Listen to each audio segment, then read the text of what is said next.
Okay, we will call to order the regular meeting of the Batavia City Council from Monday, June 6, 2016.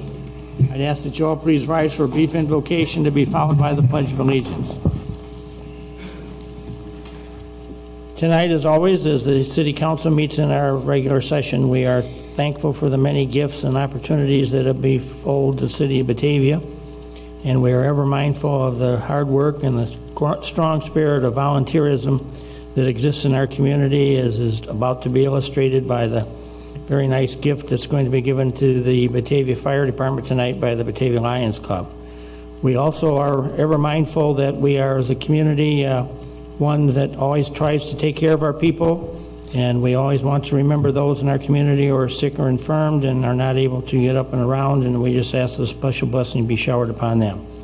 As always, we want to remember those from our community who are serving in the defense of the liberties of the United States of America, and we just ask that a special blessing be showered on each and every one of these men and women as they go about their vital mission of defending our freedoms.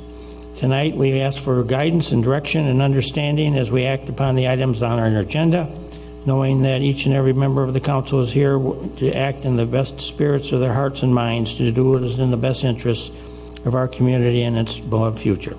We ask for all these blessings. Amen. Alderman Atek, would you lead us in the Pledge of Allegiance? I pledge allegiance to the flag of the United States of America and to the republic for which it stands, one nation, under God, indivisible, with liberty and justice for all.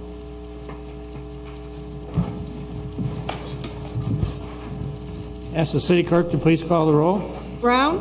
Here. Rusado? Here. Atack? Here. Stark? Here. Chanzit? Here. Wolf? Here. Fisher? Here. O'Brien? Here. Alderman Callahan is absent. Homan? Here. Alderman Mueller is absent. Alderman Boderman is absent. Sarone? Here. McFadden? Here. Okay, let the record reflect that 11 of the 14 members of the City Council are present and counted, so we have the necessary quorum to do business.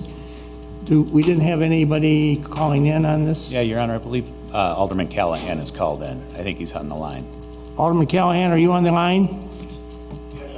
Oh, my apologies. Okay, we need somebody to make a motion to allow Alderman Callahan to... We don't? We don't do that anymore. Oh, okay. Alderman Callahan, are you here? I'm here. All right, so now we have 12. All right. Moving then to item number 4, items to be removed, added, or changed on the agenda. Alderman Atek, as Chairman of Governmental Services, would you present this, please? Yes, there's a request to add 6A, a Lions Club presentation to the fire department. And that's all I have. And if that's it, I'd like to move that we approve the agenda as presented and revised. Second. Moved by Alderman Atek, second by Alderman Sarone for the approval of the agenda as presented and revised. Any discussion? Clerk, call the roll. Atack? Aye. Stark? Aye. Chanzit? Aye. Wolf? Aye. Fisher? Aye. O'Brien? Aye. Callahan? Aye. Homan? Aye. Sarone? Aye. McFadden? Aye. Brown? Aye. Rusado? Aye. Motion's approved. 12 yes, no no's, and 2 absent. Okay, moving tonight to the presentation of tonight's consent agenda. Again, Alderman Atek, would you present this, please? Yes. The consent agenda reads as follows. Accept and place on file Committee of the Whole minutes for April 26, 2016, 2016 post-issuance compliance report, approvals June 3, 2016 payroll of $773,144.85, accounts payable check register of $4,740,307.99, City Council minutes from May 2, 2016, Ordinance 16-35, amendments to the City of Batavia zoning code, City of Batavia applicant, approval Class B5 liquor license for Shell at 108 North Batavia Avenue, approval of Class B5 liquor license for Sitco at 2000 East Fabian Parkway, Resolution 16-52-R authorizing agreement with the Conservation Foundation relating to the maintenance of Windmill Lakes Detention Basin. I move we accept the consent agenda as presented. Second. Moved by Alderman Atek, second by Alderman McFadden for the approval of the consent agenda as presented. Any discussion? Clerk call the roll. Atak? Aye. Stark? Aye. Chanzit? Aye. Wolf? Aye. Fisher? Aye. O'Brien? Aye. Callahan? Aye. Homan? Aye. Saron? Aye. McFadden? Aye. Brown? Aye. Rusado? Aye. Consent agenda is approved, 12 yes, no nos, 2 absent. All right, moving to item number 6, which are matters from the public for items not on our tonight's agenda. Anybody have anything? All right, going to 6A then, which is going to be the presentation. I'll ask Chief Dykey if he would do the introductions. If I could have the Batavia Lions Club come up, please. They heard that we were in need of a thermal imaging camera on the fire department, and they stepped forward to make a contribution to a donation to the fire department in order for us to purchase a thermal imaging camera. For those who might not know what a thermal imaging camera does, we use it when we fight fires to find people behind smoke. We use it to find fires behind walls. We can also use it when we're searching for people out in the field, or when there's been an accident and somebody's missing from a car and stuff like that. We use it in many different situations. So this is a very valuable tool for us, and we're very thankful that they're making this donation.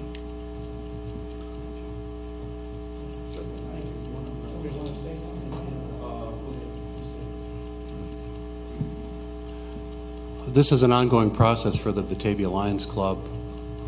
It's called our Community Needs Assessment. Oftentimes, we think we know what the needs of the community are, but it really takes the community to tell us what those needs are. So, as part of this process, we contact the police, fire, mayor's office, United Way, schools, to help determine what those needs are in the community, in addition to hearing and blind services. So this is how this was uncovered, thanks to Lion Glen Minor, and we're very happy that we can provide something that we consider a lifesaver and a game changer for the Batavia Fire Department. And we're proud to present a check for $7,400.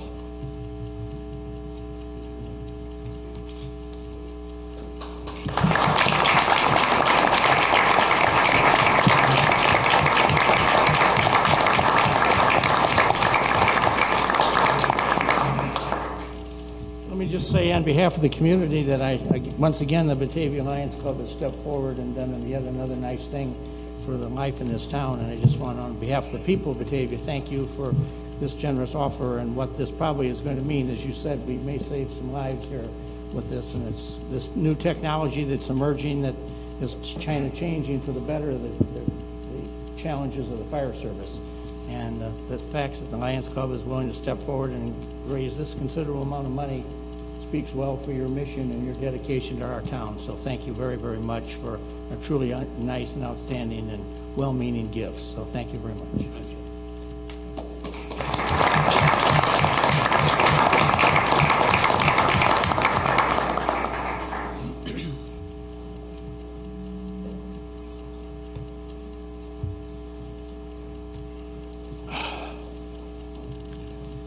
All right, let's move to item number 7, which is the report of the Batavia Chamber of Commerce. And we have the Executive Director, Holly, with us tonight.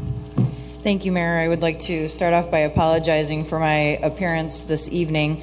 We had just wrapped up our 42nd annual Batavia Chamber Golf outing, and I did not have time to go home and change, so I apologize to you all.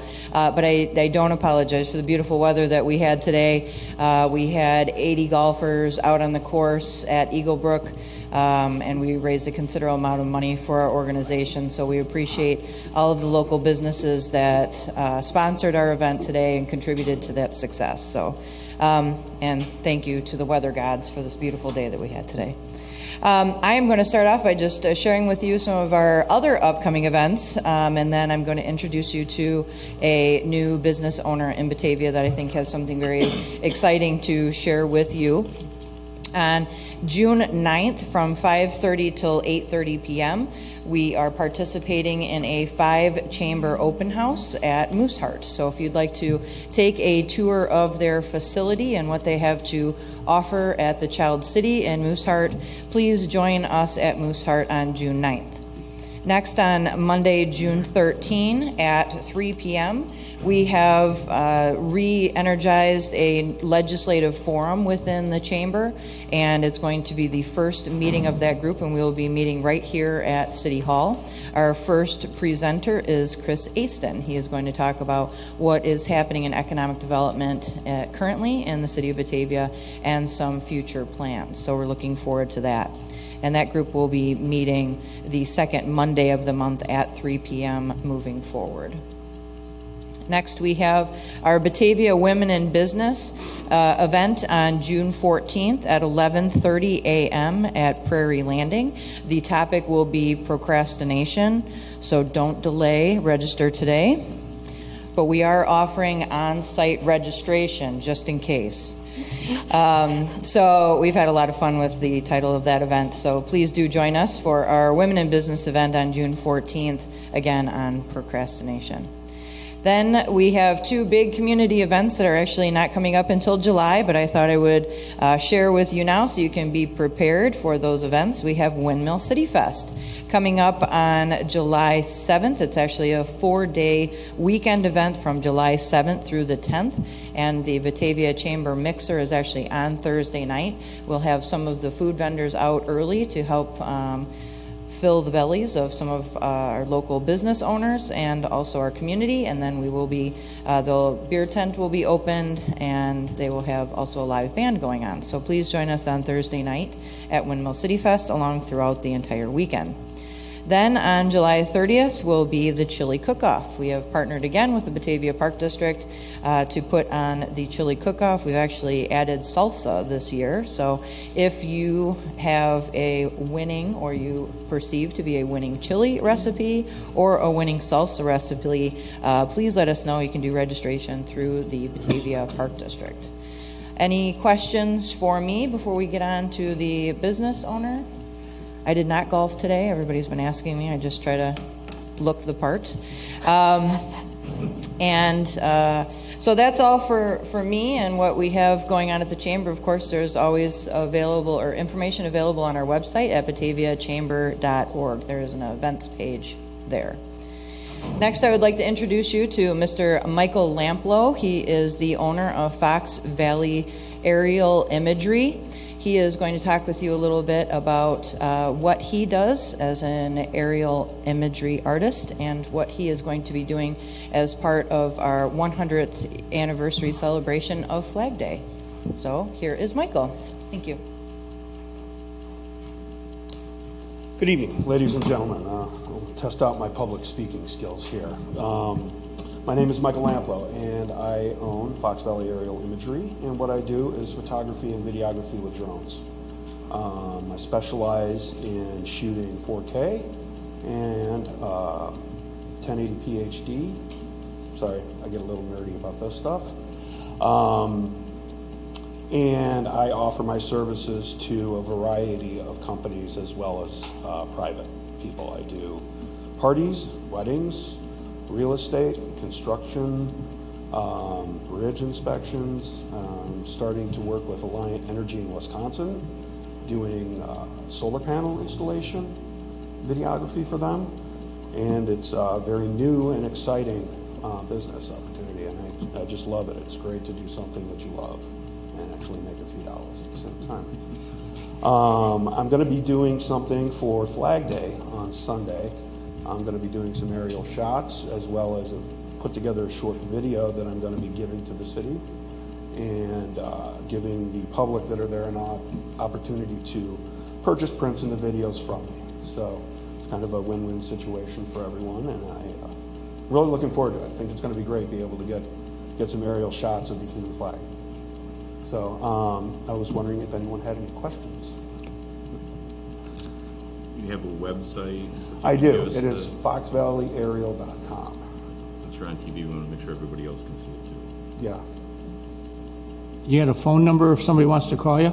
Absolutely. It's 630-440-4862, and I have business cards if anyone needs one. So if somebody wants to, buy some pictures that you take on Sunday, you will have those available on your website too, that they could order them. They are going to be available on the website. What I'm going to do is actually develop a button. I'm going to actually make a special little area for the Flag Day celebration on my website. They're going to be able to click on it. It's going to go directly to an order form. We accept PayPal and all credit cards, and they will be able to just complete the payment right there and download the videos or pictures, whichever they wish. Okay, well, you truly are a new business in town. I am. And in more than one sense of the word, but we certainly welcome you to our community. We wish you many, many years of business growth and expansion and success. And it's our great hope that, you will benefit from Batavia and Batavia will benefit from you. So Absolutely. I've lived here since 2007, and I absolutely love it here. well, thank you. It's great. It's Glad just to a have you as wonderful part of the town. business community. So Yeah, it's interesting running a small business. right. So, well, thank you very much for Thank your you. time. Appreciate it. Okay, moving to item number 8, which is ordinance 16-34, revised Title III of the Batavia Code approving regulations for bodywork establishments.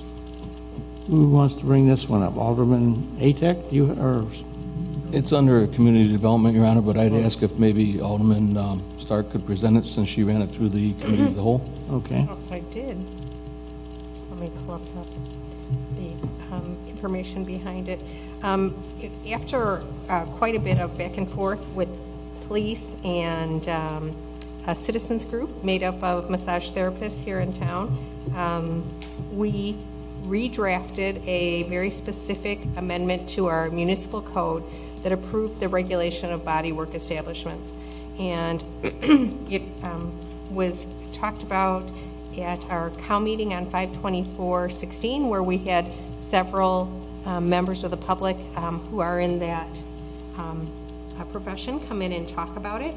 We added some fines and some annual license fees, for bodywork establishments, and those were reflected in the new ordinance. Is there anyone in the public that wanted to talk about it tonight? Did anyone come in this evening?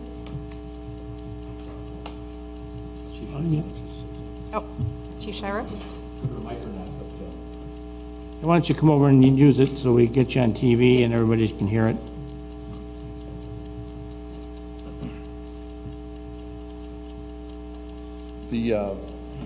What I gathered as staff, the essence of what came out of the committee, the whole meeting references ordinance was the dilemma, if you will, of the licensed massage therapist that's a sole proprietor. And if you remember, there was a lot of discussions, and because of that issue, it was deemed to be coming out of committee at a close vote as 0000, meaning zero license fee, initial and renewal for which bodywork is a primary service being provided, 0 for establishments where bodywork is not the primary service being provided but ancillary, and 0 for a massage therapist operating as a sole proprietor. With a lot of discussion between staff and Kevin Drendel's office, we focus more in on that issue. And what I wish to point out is what you have, the draft you have before you, 312.4 Be Like in Boy 1, page 7. There's actually that was added to exempt massage therapists, licensed massage therapists that are also sole proprietors from the background fee. And that seemed to be what the issue was, more the background application fee, the fingerprinting fee. And the issue is that the state's already conducted a background and have already fingerprinted licensed massage therapists. So with that in mind, and Alderman Callahan's on the phone here, I had a conversation with Alderman Callahan, and I don't want to speak for him, but with that, we thought it made more sense to plug the fees back in, because realize those people that aren't licensed massage therapists that have a bodywork establishment would get 0 fee as well. I don't think that was the intention of the council. So the fees were added back in there for initial and renewal, but the background fee and fingerprinting fee for licensed massage therapists that are sole proprietors was exempted. So that's what you have before you, and that's what staff is recommending. I think that makes sense. Any questions to the chief? Go ahead, Alderman Callahan.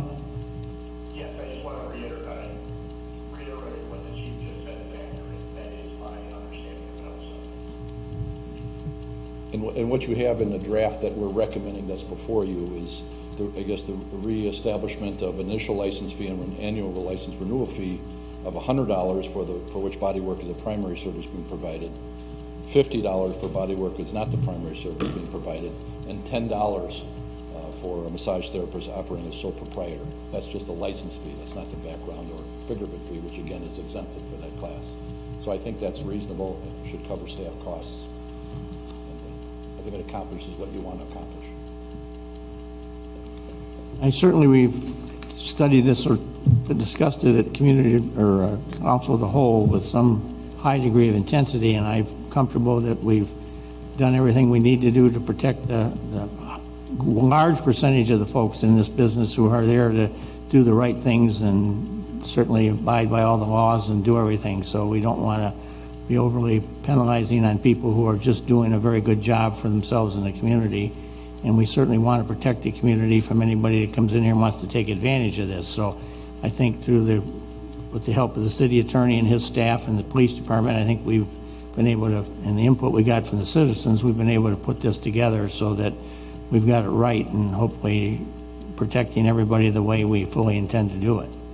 Alderman Brown, you want to say something? You pretty well hit on it, Your Honor. I just wanted to acknowledge the fact that we had some citizens and some people that are affiliated with the business that this affects step forward and brought up some very good points to us that we hadn't quite honestly thought of. And they then came in and sat down with the chief and others on the staff and went through it and expressed their concerns. And I think the outcome of it is a very good ordinance that we have, something that the city's happy with and something that the businesses and the citizens that were concerned are very happy with also. So I want to thank them for stepping forward and helping with this process. Their assistance was really invaluable, and I know there's some in the audience that may wish to comment. I don't know if they wish to or not, but...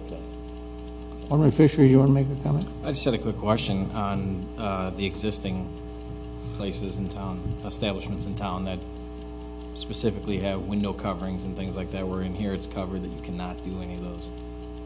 How does that work? I mean, I'm sorry, so I didn't catch the last part of what you said. how does it work with this now, this new ordinance? Is it retrofitted to the existing establishments, such as the one like Gem Spa? I think if you look in here, there's a certain period of time that they must comply. Okay. So there's a certain amount of retroactivity to it. But there is. We'll go back on them and say you must comply with all the provisions of not only this ordinance but certainly state law, which they should have complied with to begin with.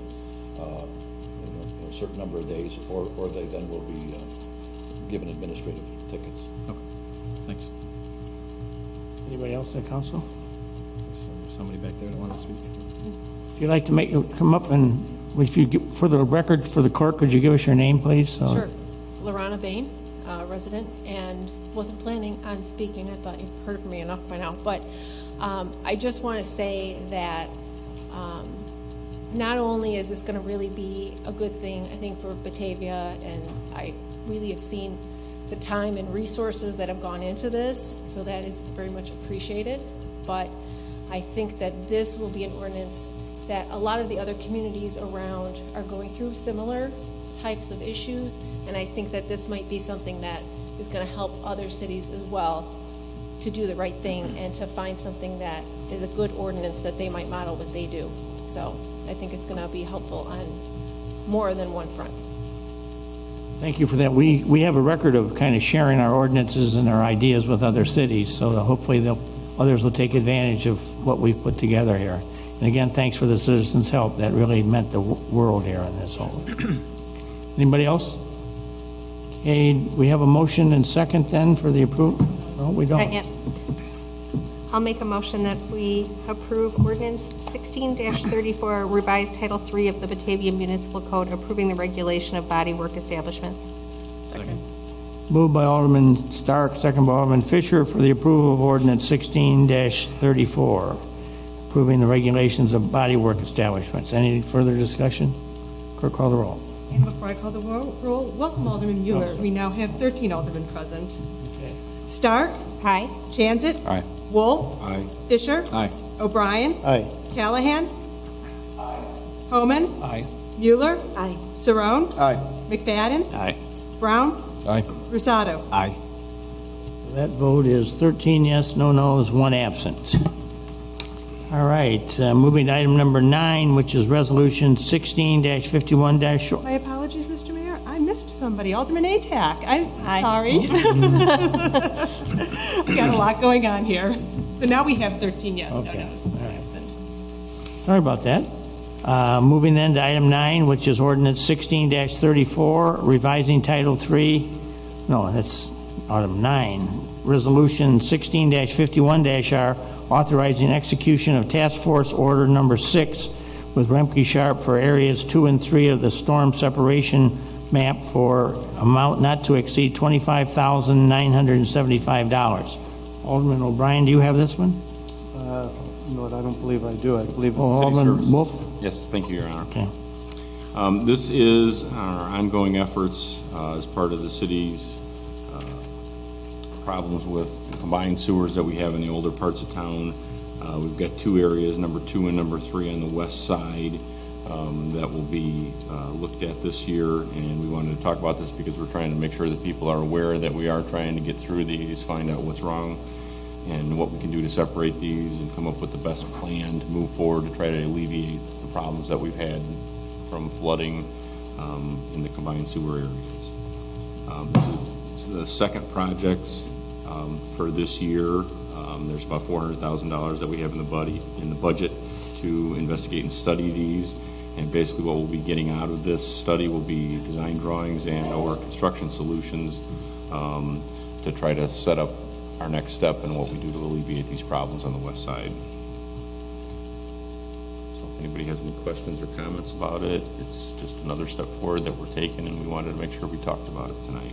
You so make the motion for its approval? Yes, and I'll make a motion that we approve Resolution 16-51-R, authorizing the execution of Task Order Number 6 for the Area 2 and 3 investigation with Rempe Sharp and Associates for the amount not to exceed $25,975. Second. Moved by Alderman Wolf, second by Alderman O'Brien, for the approval of Resolution 16-51-R for the stormwater separation design. Any discussion further? Recall the roll. Wolf? Aye. Isher? Aye. O'Brien? Aye. Callahan? Homan? Aye. Mueller? Saron? Aye. McFadden? Aye. Brown? Aye. Rusado? Aye. Atack? Aye. Starr? Aye. Chanzen? Aye. Resolution 16-51-R is approved, 13 yes, no no's, 1 absent. Moving to item number 10, which is Ordinance 16-20, Water Pollution Control Loan Program, authorizing a loan agreement with the City of Batavia, a home rule entity with the state of Illinois. Alderman O'Brien, do you have this one? I'll take I this. believe this is government services. Alderman Atack.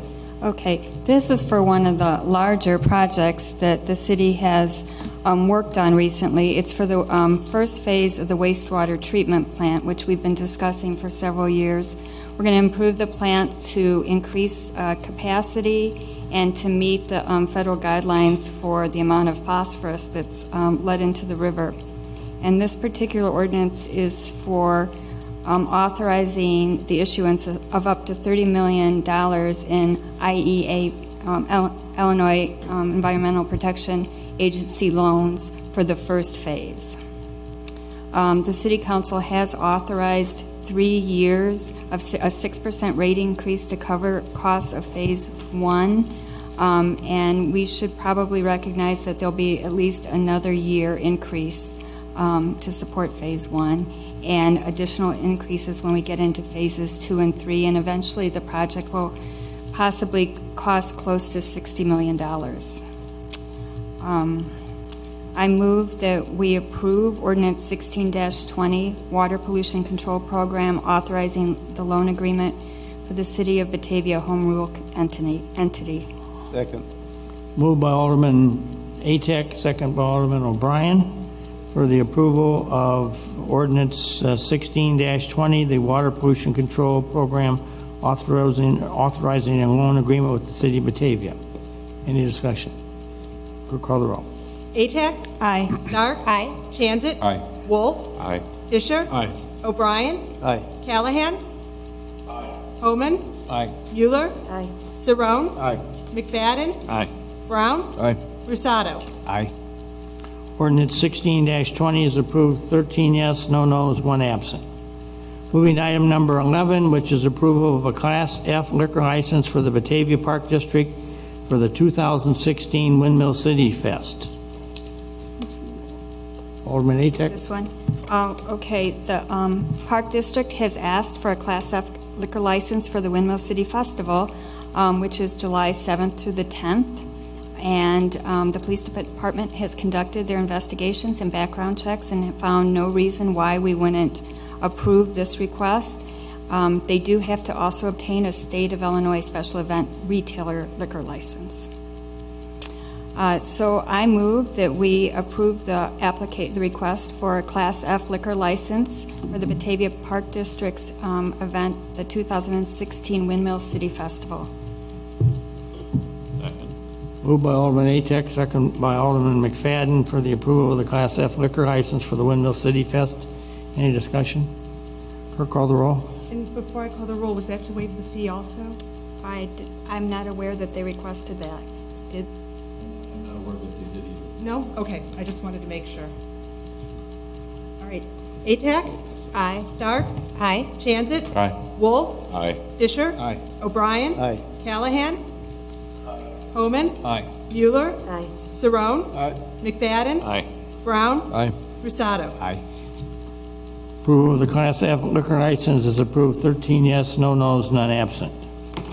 Okay, moving to item number 12. You've all hopefully received a copy of a memo that I issued on May 25th, reporting that it's time for the reappointment of all the annual city officers and department heads, which will be effective from May 1st, 2016 through April 30th, 2017.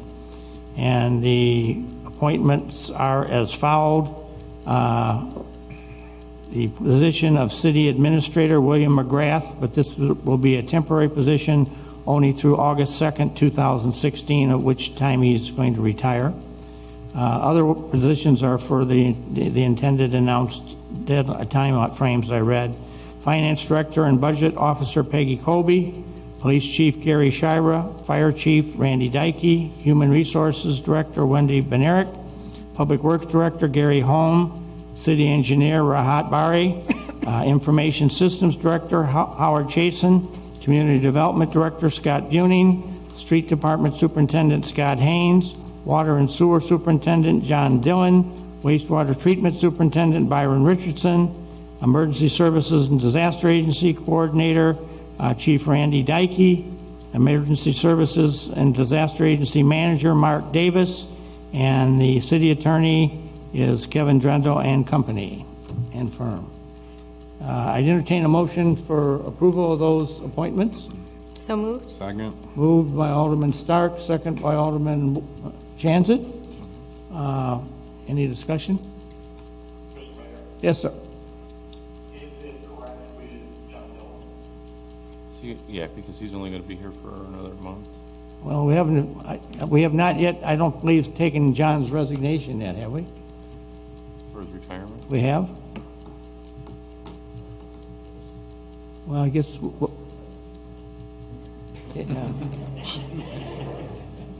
We'll leave him in office until he tells me he's no longer around to do it, and then we'll find somebody else. That way we got all the bases covered. Thanks for bringing that up, Alderman Callahan. Clerk, call the roll. Stark? Aye. Chanzit? Aye. Wolf? Aye. Fisher? Aye. O'Brien? Aye. Callahan?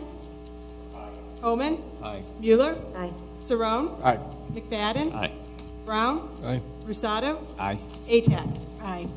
Motion's approved, 13 yes, no nos, 1 absent. All right, moving then to ordinance, or number 13, ordinance 16-33, amending the wage and salary ordinance for non-collective bargaining employees. Who's got this one? Alderman Atack, do you have this? I'll take it, and maybe you can jump in, Wendy. We have 2 positions that are currently being held as part-time with employment contracts. And our Director of Human Resources is recommending that we put these positions on the payroll and into the wage and salary ordinance and treat them as employees based on the guidelines of the ordinance. And this is for Fred Buss, who serves as the evidence property custodian for the Batavia Fire Department, and Marcia Carter, who serves as a lab technician for the wastewater division.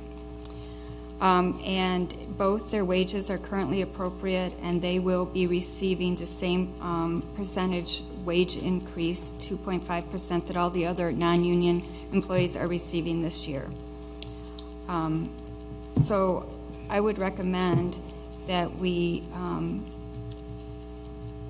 approve ending the individual employment contracts and amending the wage and salary ordinance for non-collective bargaining employees of these two positions. Second. Moved by Alderman Atek, second by Alderman Brown for the approval of ordinance 16-33, amending the wage and salary ordinance for the non-collective bargained employees. Any discussion? Wendy, did you have some comments you wanted to make, or you just?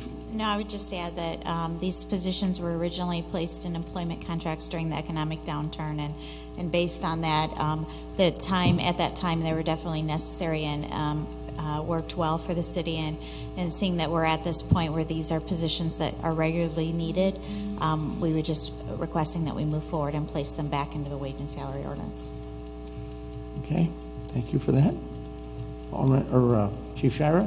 Just a correction, Fred Buss would be with the police department, not the fire department. Yes. I'm sorry, I might have read that wrong. I apologize. Any other comments or questions? Clerk, call the roll. Atak? Aye. Stark? Aye. Chanzit? Aye. Wolf? Aye. Fisher? Aye. O'Brien? Aye. Callahan? Homan? Aye. Mueller? Aye. Saron? Aye. McFadden? Aye. Brown? Aye. Rusado? Aye. Ordinance 16-33 is approved, 13 yes, no nos, 1 absent.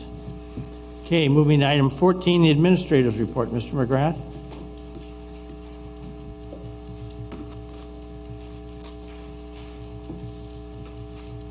Thanks, Mayor. I sent this out this afternoon, but for the public's sake, as you know, the City Council approved a grant to Len Davis at Pure Imagination to create a banquet room project above on the second floor of his building on East Wilson Street. We're still waiting for that agreement to be signed off by Len, and then he'll start work on it. We've had no reports. I have no report on the Fox River erosion project. I know they already have been doing surveying, and we are waiting for notice from them when they're actually going to be walking or boating the property, so we can have the landowners there if they want to be. We'll have a separate report on our Baptist Church project. We have no news on the senior living project on the far west side by Walmart. If you recall, there's a piece of property on the north side of South Drive and a piece of property on the south side of South Drive. A market-based senior project has been proposed. We haven't heard from those folks in a while, but we actually entered into an annexation agreement with some people for the southern piece of property last year or the year before. And people have come in and want to take advantage of that annexation and that zoning to do a subsidized senior citizen project there. The council was shown some plans some time ago. There's going to be, or they've proposed some changes to those, and they will be coming in soon. And as soon as we get information or drawings that are final with them, we'll send them around. But that project will be moving forward, and they hope to be working on that by the end of the summer or the fall, I think. We're still meeting with Craig Foltos on his project for his vacant property on East Wilson. We did meet with his banker and accountant. We got some more information from them following that meeting, and we're going over that right now. I think I've noted a couple of times that tomorrow night you'll be looking at a lease that Chris Aston has negotiated for an incubator business to open up at the Tomley building. They'll open sometime between August 15th and September 1st. the Blue Goose, we're working on that. We're waiting some information. Our consultants are waiting for some information so they can finish their analysis of the request for city support. We have been in communication with our Jenner and Block attorneys, and we'll be updating the council on that matter in closed session. We did have some interest expressed for the former Aldi building on Far West Main Street by a company that has, I believe, 5 freestanding or 5 auto repair businesses out here in the suburbs, and they're reviewing the project within internally in their organization to see if they want to go forward, but they have met with staff. We haven't had any activity at Siemens. We know they're going ahead with the last remediation, and hopefully we'll see that fence down after that happens. We did do another interview today for the candidate for the electric manager position, and Gary Holm will be communicating with the committee of the whole on that. The 2 arrests that took place at the massage establishments are up in court tomorrow.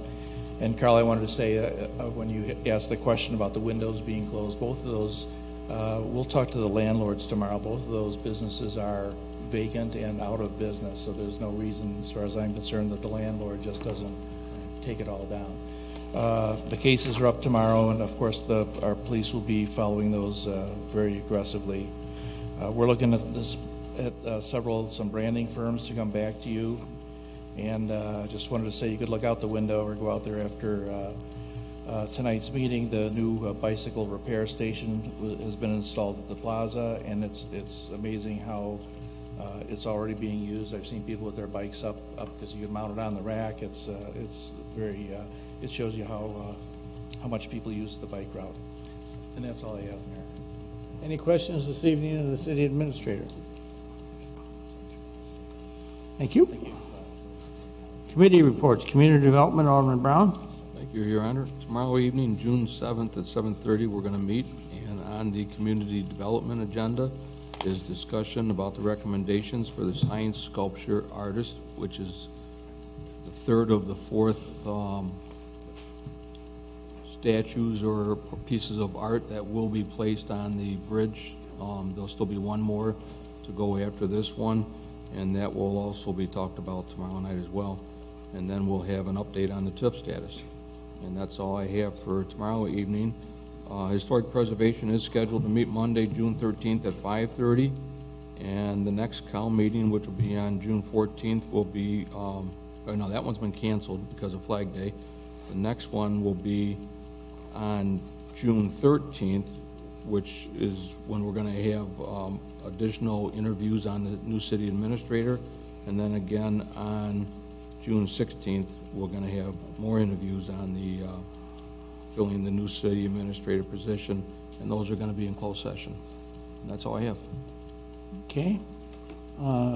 Government Services, Alderman Atek. Tomorrow night, we're going to discuss the Tomley Building lease and our cable television Comcast franchise agreement. And then on June 28th, we're going to have continued discussion of contractor registration. And that's all I have. Okay. City Services, Alderman Wolf. I can't contain my excitement about the cable television franchise. So there is nothing on tomorrow night's Committee of the Whole for City Services, nor on the next 2.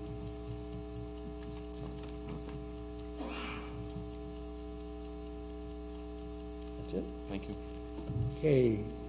Public Utilities, Alderman O'Brien. Is tomorrow night, we'll have a succession planning for the electric division. Okay. All right, do we have other business from the City Council? Alderman Stark.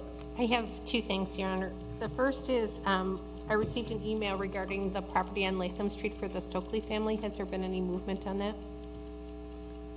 We are in search of documents, and that no, they don't seem to have, and we don't know we ever had. So, Bill?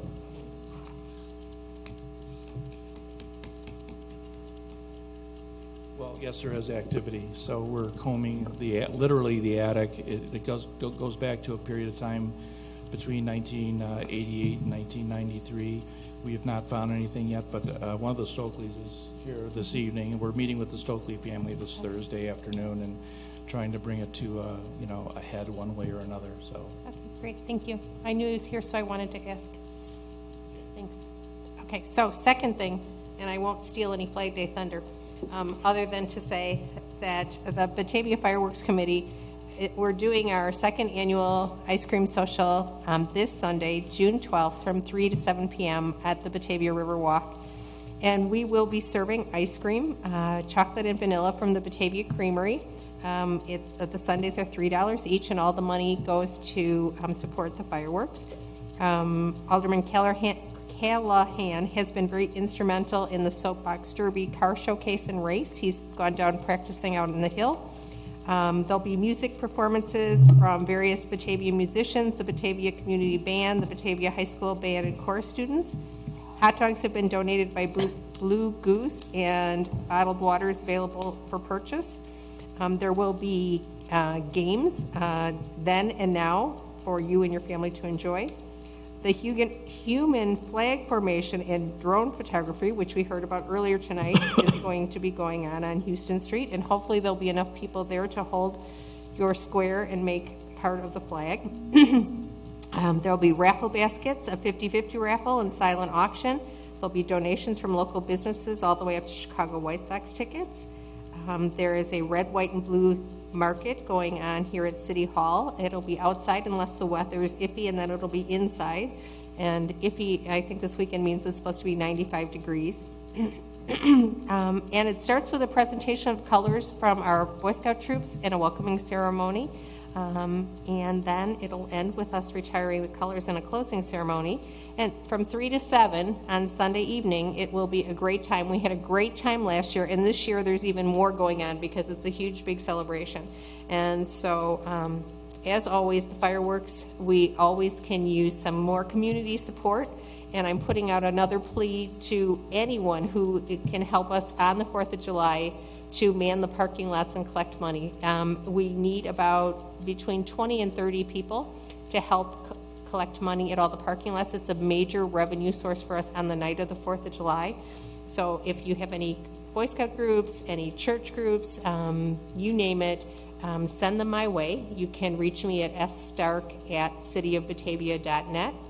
Again, it's sstark@cityofbatavia.net, and we would love to have you volunteer. Oh, and the volunteer groups get 10% of the parking take. So it can be a really good fundraiser for you too. It's not a long time commitment, and you're done before the fireworks start.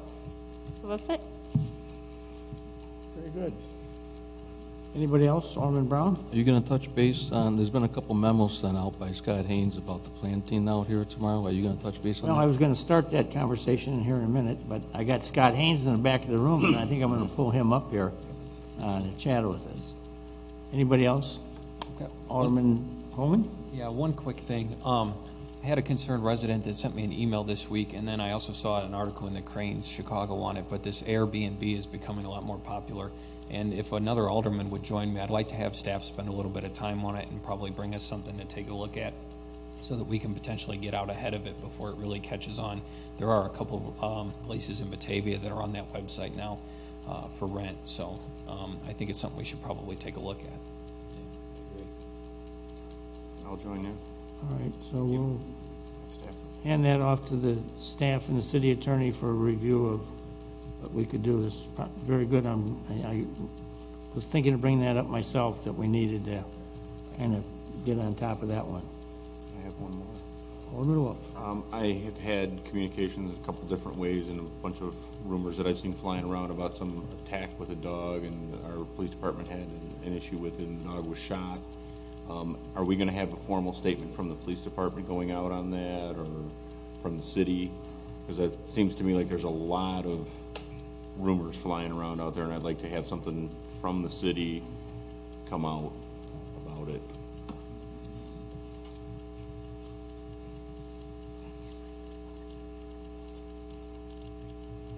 Not to put you on the spot, but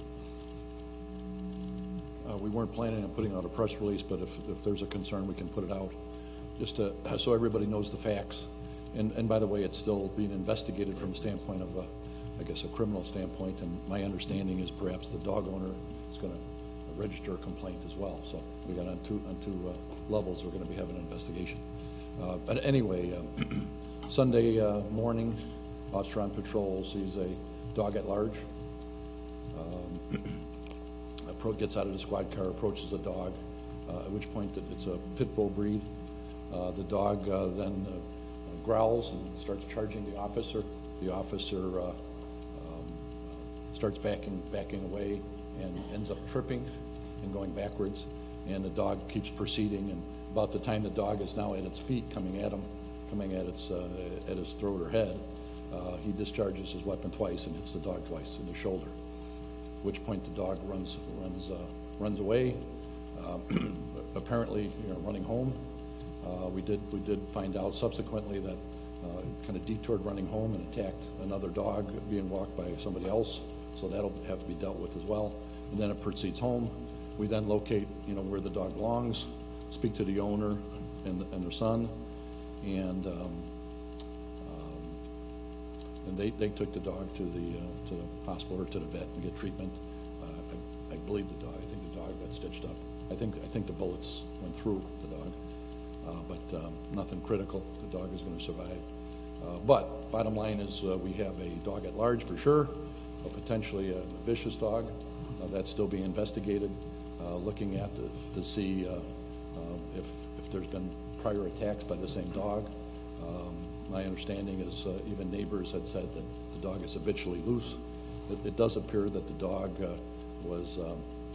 had a choke collar on and was staked into the ground and broke the collar and got away. But again, in talking to neighbors, that's not the first time. So bottom line is it's still under investigation. I'm hesitant to put something out because we're still looking into things. Same thing if the owner wants to come in and make a complaint, it's going to wait until we finish with the criminal thing and see where we're going from there. Bottom line is we don't want a potentially a vicious dog and jeopardize the safety of the community. So that's our first priority. Anything else, to be honest, is secondary. So that's where we're at. Thank you. Thank you, Chief. Anybody else? Okay, why don't we, Scott, could you come up here for a minute? And tomorrow we're going to do some kind of unique exercise. We're going to plant probably more flowers than we ever have in the history of the city of Batavia. And Scott asked me to see if we could round up some volunteers. I've made a few calls to some folks, and we've specifically targeted the Batavia Plain Dirt Gardeners, and I'm told that 2 or 3 or 4 or 5 or half dozen of them are going to come down tomorrow and give you some advice and counsel on how to do this. You want to tell us the details of it so everybody understands what we're going to do? Sure. Well, in the process of Houston Street, obviously one of the final things that we'd want to do is do all the finish all the plantings and such. And as we budgeted money for this, through the end of last year for this year, and it kind of dawned on and we had some discussion towards the end of the project. It would have been nice to have like volunteers even just kind of endorse an island or something along those lines, but kind of came to the conclusion we probably would do something like this where we would we're between Park District and City of Batavia property. We're both going to be involved in the planting, so Park District will have some representation there. We'll have some representation there and trying to extend some offers to folks in the community to also help out and help facilitate the project and obviously the more the folks, the quicker we can get the project done and looking nice. So we got about maybe 1,500 to 1,800 plants to put in tomorrow, ranging in size from quarts to 3 gallon.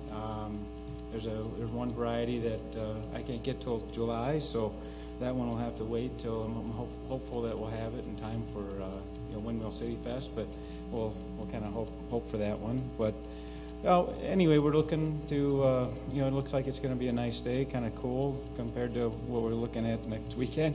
But we got a pizzas order from Aliano's. They gave us a great deal on some pizzas. We're going to have lunch, and and hopefully we can get most of the project, if not all the project, done during the day.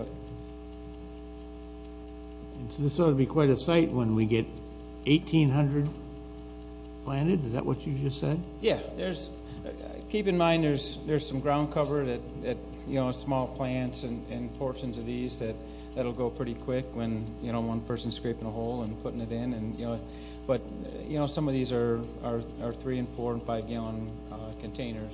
Obviously, the majority of them are 1 gallon type containers, which are about this big. So they'll go reasonably fast, and I don't know if you noticed that there's a big pile of mulch over in the back driveway to the Harris Bank, and they were gracious enough to give us permission to stockpile that there, so we can kind of utilize it through the day and stage it in various locations. So if anybody's here is not doing anything tomorrow, we'd welcome your volunteer effort to come down and plant a few. Well, we're going to be starting about 7:30, trying to get some of the pre-work done, and anybody who wants to participate for an hour or 2 hours all morning or whenever, we're going to try to get started planting at about 7:30 in the morning, and go get her done.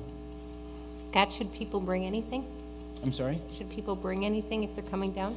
I would say anybody interested should bring like a small spade or something along those lines. We'll have some items, some small digging equipment, but certainly anybody that was going to come from home, I would just bring something small to dig with, and some gloves. Yeah, a pair of gardening gloves. Get dirty. Maybe the most important thing. Knee pads might be a good one too, because you're kneeling on concrete trying to get them all in. I'll see you there. I look forward to it. I'm kind of excited. I think it'll go really well. So. Well, I'm excited about what it's going to look like when you get it all done and we get some water on it and it starts to really take hold. It should be quite a sight to see. And our process will start mainly kind of at this end, and we're going to have the bike path closed, so as people are kneeling next to the planter, they're not getting their heels run over by bikes or whatnot. So we're going to direct those people out, around us, and then we'll open parking spaces up or keep parking spaces open as much as we can, and then open them up as quickly as we can as we kind of move from east to west. Sounds like you got a good plan. So thank you for all your good efforts. Thank you. Mr. Mayor, I was reading something when you were working with the agenda. I think we had put the closed session for personnel on just as a matter of convenience to the council in case you had something you wanted to work on the council with. I understand that's not necessary. And on the property acquisition, we have a meeting tomorrow, and there's nothing to report. I think tomorrow night we may be able to report something. So from our point of view, unless the council wants it, there's no need for a closed session. All right. Before we go to that, I would like to spend just a couple minutes talking about Flag Day. Alderman Stark has already done an excellent job. In the history of Batavia, this perhaps is one of the more significant anecdotal moments in history that we have, given the fact that 100 years ago, next Tuesday, Woodrow Wilson, was then President of the United States, signed this proclamation proclaiming the first American Flag Day for June 14th, which was thought to be the day to do it because it was June 14th, 1777, that the current design of the American flag was approved by the then Continental Congress. And obviously we've changed that flag quite a bit over these many years, as specifically adding more stars, but the basic concept of the flag was put together on that date.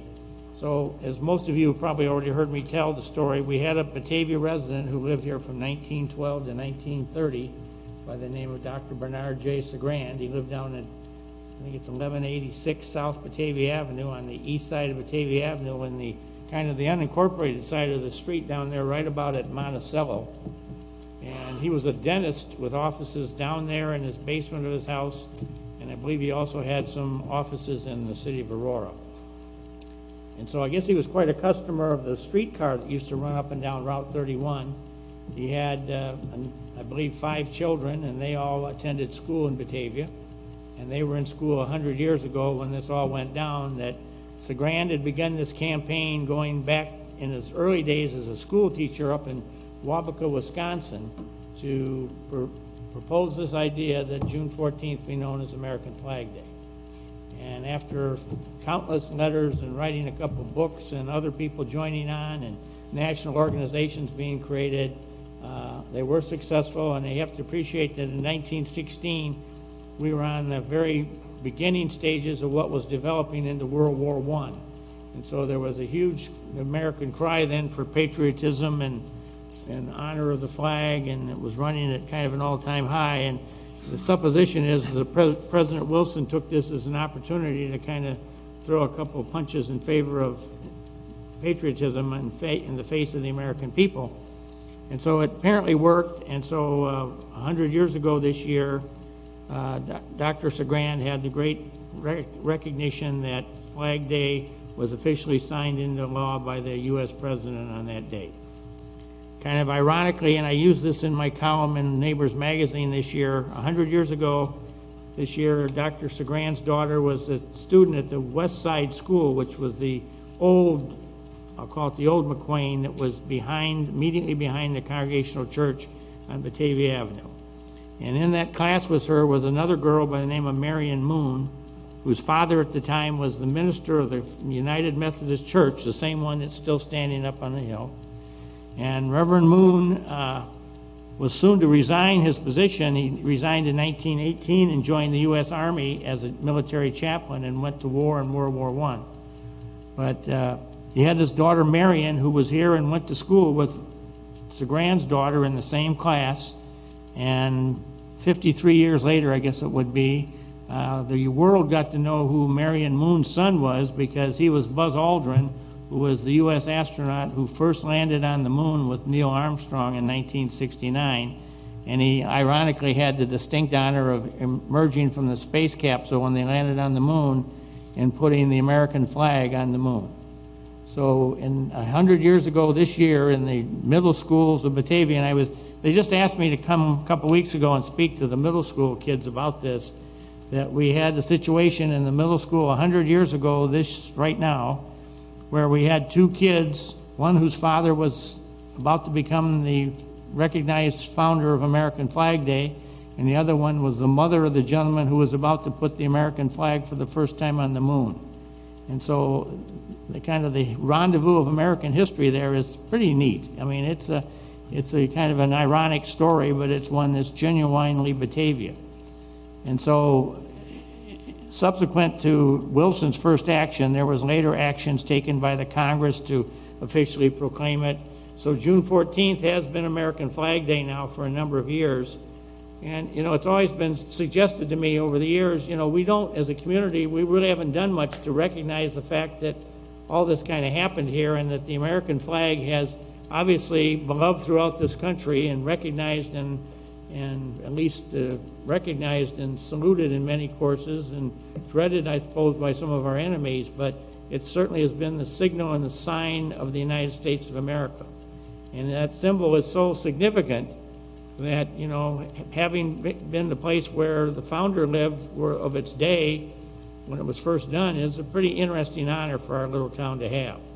So we're going to have these 2-day celebrations, one on Sunday, and Sunday night Alderman Callahan and I believe Alderman Wolf and a few other folks are going to have a old-fashioned soapbox race down the Houston Street Hill. What, about 3 o'clock, Alan, or 5 o'clock?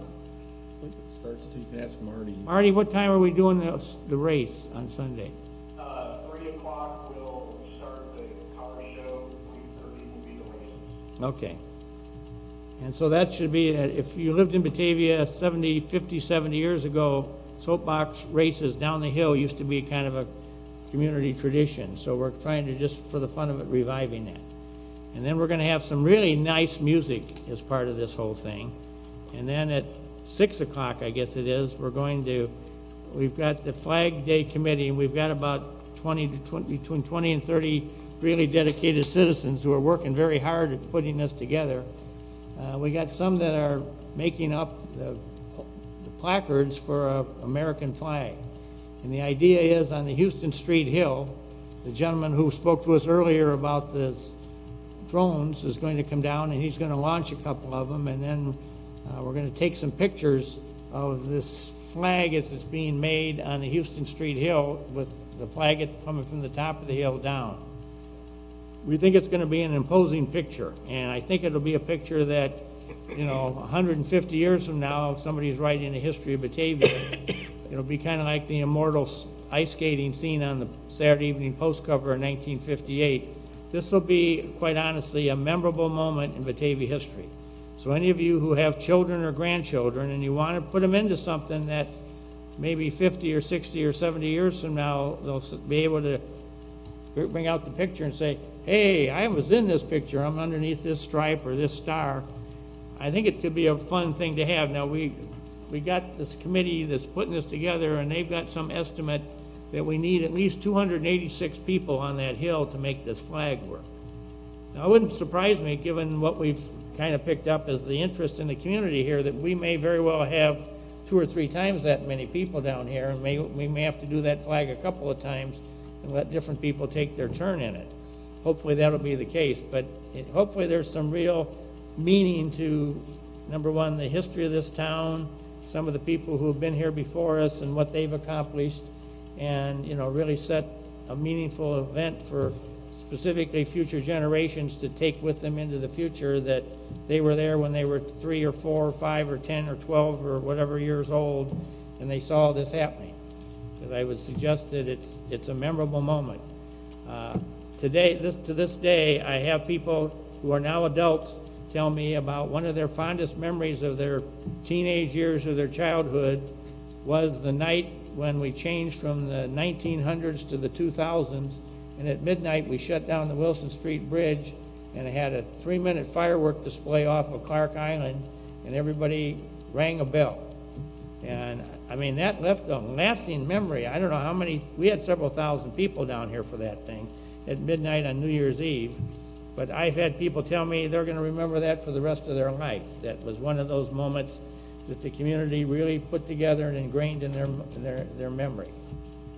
So that's the idea here, and there's no, other than the fireworks committee hopefully make some money selling ice cream, there is no money trying to be made here for other than a nice memory and whatever.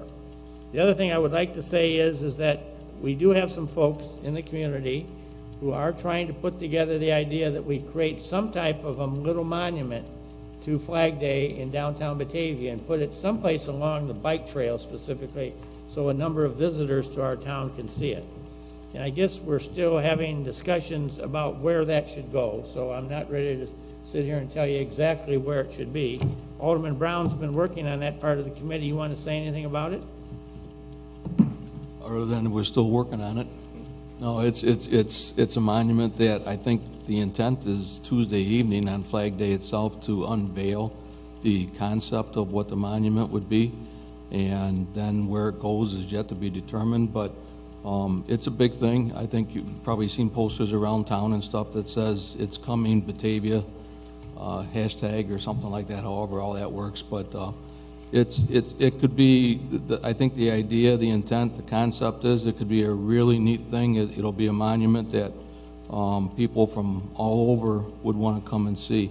And I think that's why, as the mayor said, it would be close to the bike path and close to where people could park and accessible, so that people that we're envisioning that people would come from out of town to see this monument and what it stands for.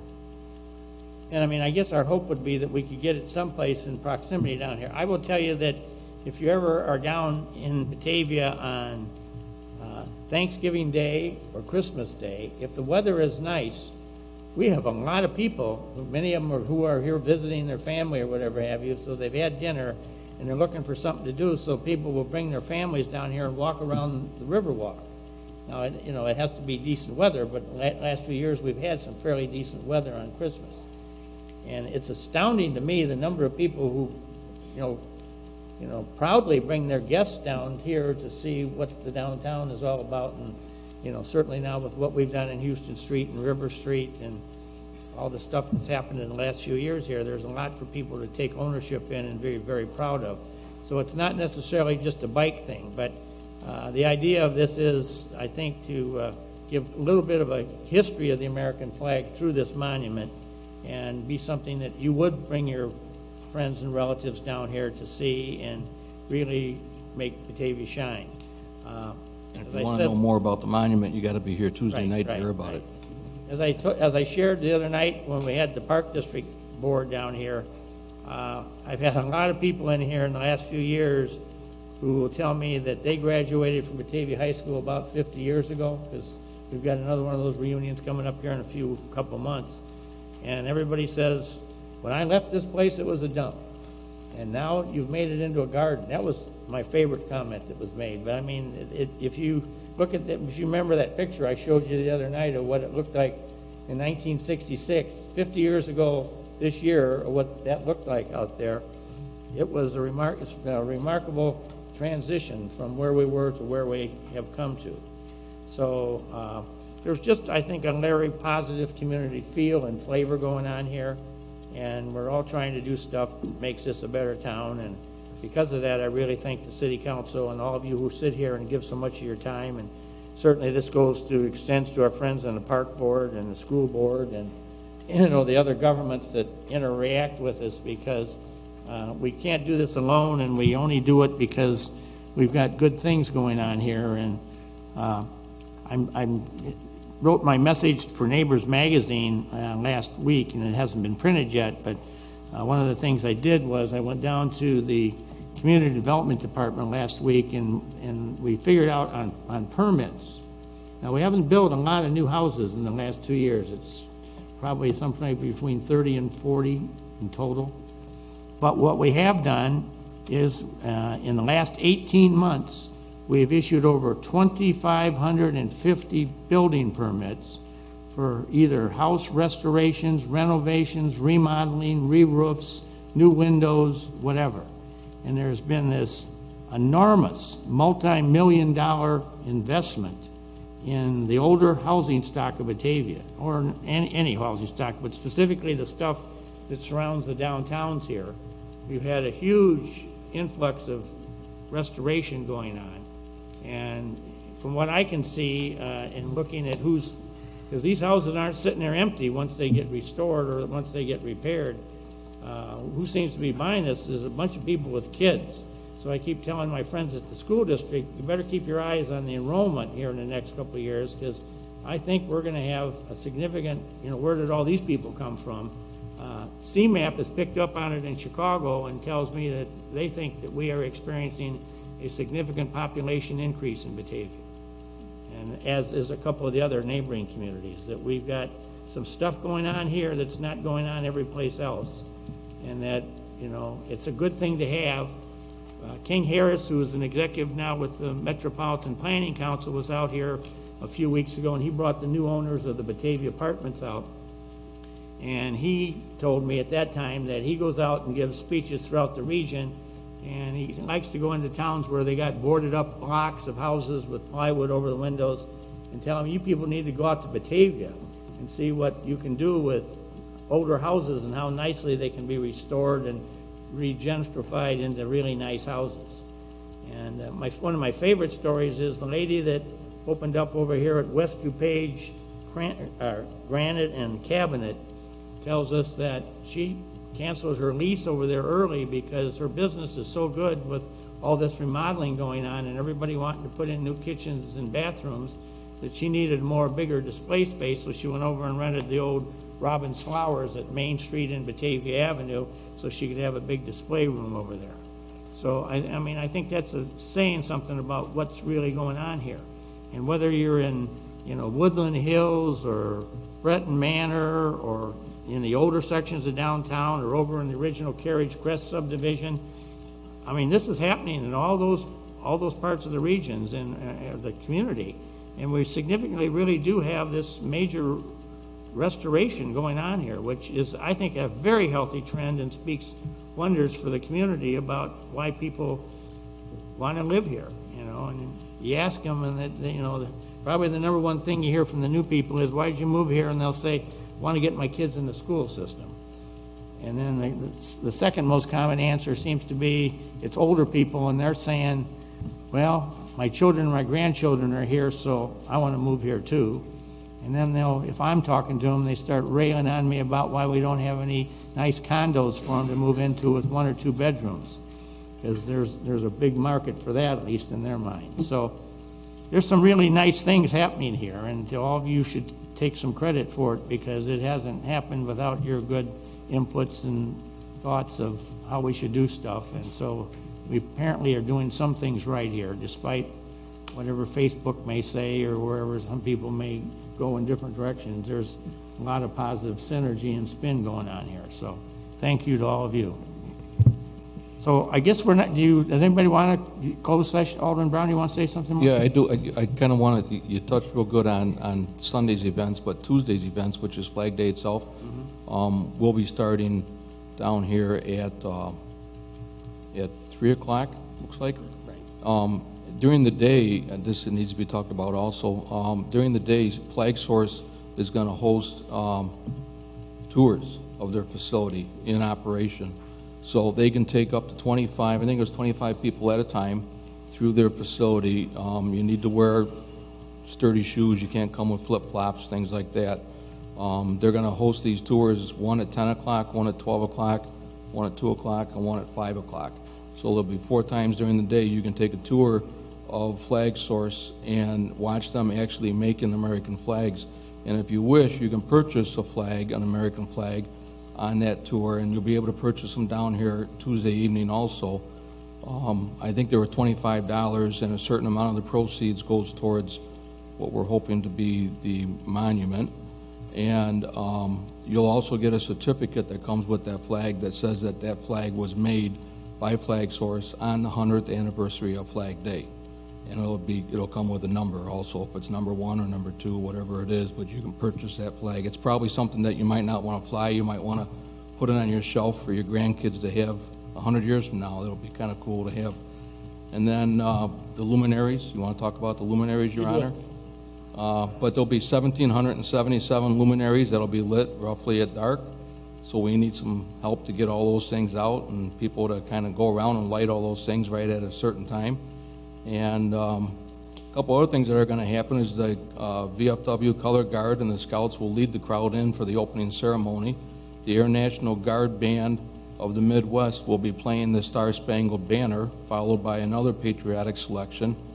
And then there'll be a welcome ceremony by Dr. Segran, who will be here in person or in portrait, I guess you could say, yeah. And then the welcome by the mayor. And then there'll be a pop-up course that'll go on, and then essay award winners will be recognized and their essays will be read. Up until last Monday, there was a website that was out where up until last Monday you could write an essay, and it was broken up by all kinds of different age classifications, school kids, elderly, so on and so forth, where you could write what the flag means to you, and that will be recognized. Then there'll be another musical selection by the Air National Guard Band of the Midwest, and then the revealing of the Flag Day Memorial, which we're hoping to build. And of course, Blue Goose is going to be here handing out cookies free of charge. And then the closing ceremony will be by the VFW Color Guard and the Scouts again. And it should be a fun night. I hope everybody can come. It should be, like the mayor said, it reminds me of when we did that on New Year's Eve that one year, where it just turned out to be such a great turnout. And even when we did that 9/11 memorial down here the first year after that tragedy, it was a great turnout for that too. So I hope this starts to be a great turnout and for many years to come. So we certainly want to encourage everybody to come on down, and as Alderman Brown just said, about a week from right now, we should, or a week from, not right now, but tomorrow night, we should be lighting this thing up, and it should be a pretty impressive. We've had a number of the school classes in town make bags that have been colored to donate for the sand to go in with the candles, and we've purchased all of the candles, and we have them here in the building. So Public Works is going to bring some sand down for us and dump it in the back parking lot, and we're going to be ready to go at that point in time. And we do need a few hands next Tuesday afternoon to help us fill the bags and get the candles out. You know, I'm not at all worried about lighting those candles, because when we did that very nice memorial to the 9/11 situation, it seemed like we said, okay, it's time to light the candles, and it's like somebody threw a switch and they all came on. I never saw anything get lit so quickly in all my life. It was like people were standing by clusters of the candles, and they immediately ran and lit them all up. I mean, you know, we thought we were going to be running around there for 25 minutes lighting candles, and they were instantly all lit. So hopefully we'll have a fun night here and a most memorable, appropriate remembrance of some interesting things that have happened in our history. All right, are we wanting to adjourn then, or I think Bill has indicated we'll have the chance tomorrow night to probably talk about the property. And I move we adjourn the city council meeting. second. Yeah, we have a motion by Alderman Brown, second by Alderman O'Brien. Wait a minute, before we do that, I got one last thing I got to do. This is not a good thing. I got a email sent to me. Sorry to interrupt you. It says, hello, I am taking a job in Michigan at the end of June. I will be able to do both the city council meetings in June, and will come back a couple of times to sign contracts and other documents. I was thinking that my resignation will take effect as of June 30th.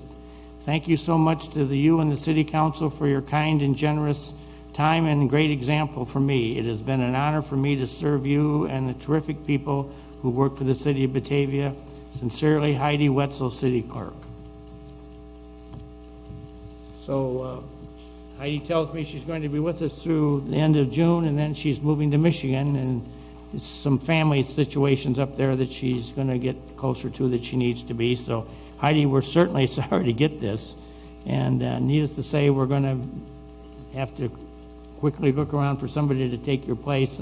I've had the offices of Attorney Drendel prepare for us a memo that I'll circulate to you tomorrow about how we go about appointing, because that's an elected position and it can only be filled to the next regular city election, which would be next year. So we'll just get somebody in kind of an interim period of time to fill the position. And that is somewhat of an important job, though, because there is a lot of documents to sign and file. And also you're kind of the one that oversees the local elections at the city level under the guise of the Kane County Clerk. So there is a little bit of time and involvement, and you have to make sure what you're doing is right, or goodness knows you'll certainly hear about it from a variety of functions. So Heidi, I guess I would entertain a motion to accept this letter with great regret and with the best wishes to Heidi for a bright and happy future, and a big thanks from the people of Batavia. So moved. Moved by Alderman O'Brien, second by Alderman Brown. I'll take that. I'll call the roll on that. All those in favor signify by saying aye. Aye. Opposed? Okay. Now we'll take a motion for the adjournment. All those in favor signify by saying aye. Aye. Opposed? Thank you.